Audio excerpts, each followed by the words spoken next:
ಮಗನೇ ಶಂಕರ, ಎಲ್ಲಿಯೂ ಇರುವಂತಹ ನಿನ್ನ ಇವರಿಗಾಗಿ ಬರಮಾಡಿಕೊಂಡು ನಾನು ನಿನ್ನ ಅವೆಚ್ಚಕವಾಗಿರುವಂತಹ ವ್ಯಕ್ತಿಗಳಿದು ಶ್ರೀ ಮೂಕಾಂಬಿಕೆಯಾಗಿ ಪ್ರಸನ್ನರಾಗಿದ್ದೇನೆ. ಮಗು, ಮುಂದೆ ಇದೇ ರೂಪದಲ್ಲಿರುವುದಕ್ಕೆ ಸಾಧ್ಯ ಇಲ್ಲ. ಕಂಡೇ ಅಲ್ಲ ನನ್ನನ್ನ.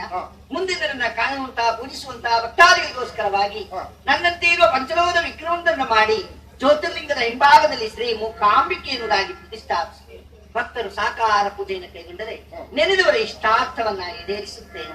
ಮಗನೇ, ಇನ್ನೊಂದು ಕಾರ್ಯ ನಿನ್ನಿಂದ ಆಗಬೇಕಾಗುತ್ತೆ.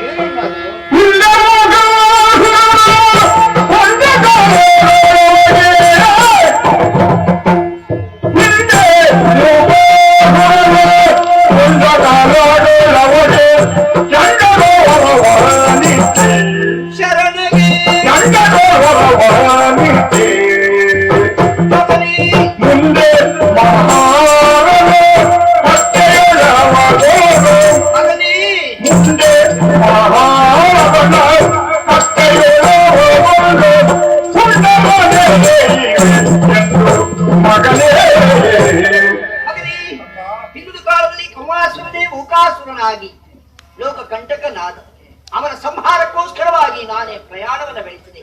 ನನಗೂ ಅವನಿಗೆ ಮಹಾರಣವೇ ನಡೆಯಿತು. ತನ್ಮೂಲಕವಾಗಿ ಆತನನ್ನ ಸಂಹಾರ ಮಾಡಿದ್ದೇನೆ. ಅಲ್ಲೇ ಒಂದು ಕಟ್ಟೆ ನಿರ್ಮಾಣವಾಗಿದೆ. ದಕ್ಷಿಣಾಭಿಮುಖವಾಗಿ ಸಾರು. ಆ ಕಟ್ಟೆ ನಿನ್ನ ಕಣ್ಣಿಗೆ ಗೋಚರವಾಗ್ತದೆ.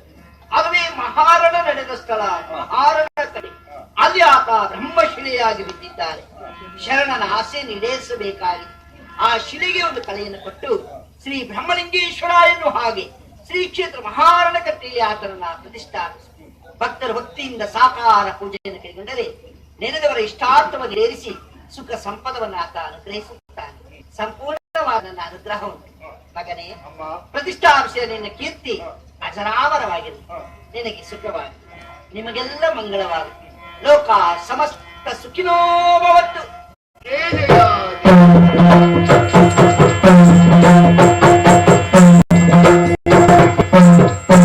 ಶುಕ್ರನ ಶುದ್ಧಿಯಿಂದಾಗಿ ಜಗನ್ಮಾತೆಯನ್ನು ಆರಾಧಿಸಿದಾಗ ದೇವಮಾತೆಯ ಸಾಕ್ಷಾತ್ಕಾರ ನನ್ನ ಪಾಲಿಗಾಗಿದೆ.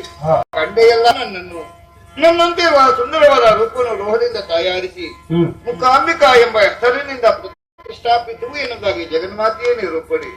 ತಾಯಿಯ ನಿರೂಪಣೆಯಂತೆ ಪಂಚಲೋಹದಿಂದ ಪ್ರತಿಯೊಂದನ್ನು ತಯಾರಿಸಿ ಜ್ಯೋತಿರ್ಲಿಂಗದ ಹಿಂಭಾಗದಲ್ಲಿ ಪ್ರತಿಷ್ಠಾಪನೆ ಮಾಡಿದಾಗಾಯಿತು.